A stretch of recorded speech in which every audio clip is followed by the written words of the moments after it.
as I move into more online education. One of the downsides to trying to teach programming classes on the internet is that it's very hard to get multiple mediums to the student.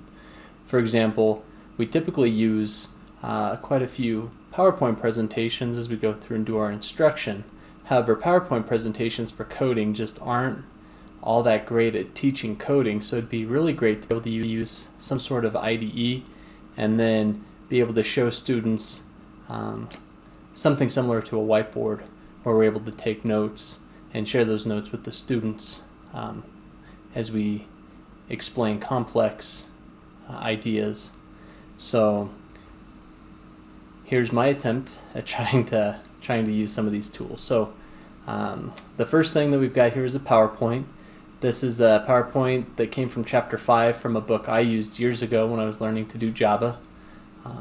But as the instructor, we'd go through and we'd list the objectives for the course, talk about classes and method definitions, and then we continue on. This is a UML. This is leading to a UML blueprint that we'll get to in just a moment, but a lot of these ideas, it'd be very helpful if the students could see some code.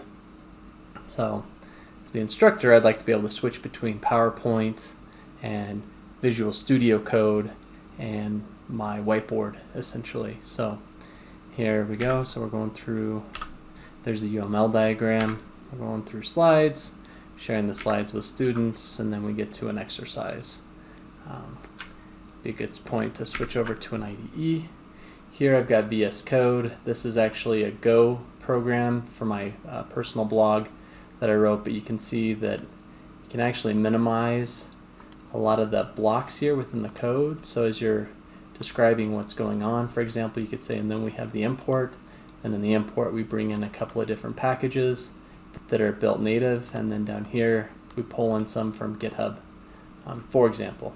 And then you can also go down here and describe what a struct is. In this case, it's my post struct.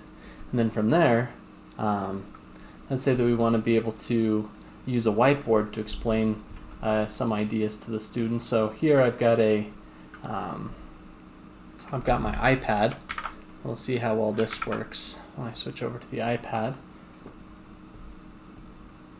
And I've got my handy pencil here, and then I can make some notes for the students. Notes go here. And then you can, do the dog example, for example, right? And then kind of take the notes and then switch back to the PowerPoint presentation and continue on with the lesson plan. Now, this is great if you're just trying to do some sort of lecture. However, I'd like to be able to live stream, which is what I'm doing right now, although it won't be live streamed when you see it because it will have already happened.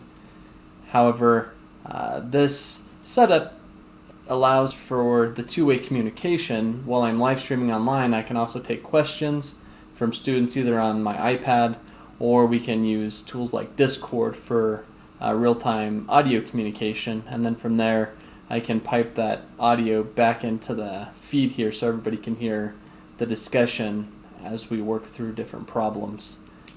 So this would be ideal for not only lectures, but helping students virtually through either a mentorship program where you require that two-way dialogue, or even holding office hours virtually for students who can't make it to the in-house office hours when you're there in person. So this just opens up another way to be available for your students as you teach a course. Thanks for watching.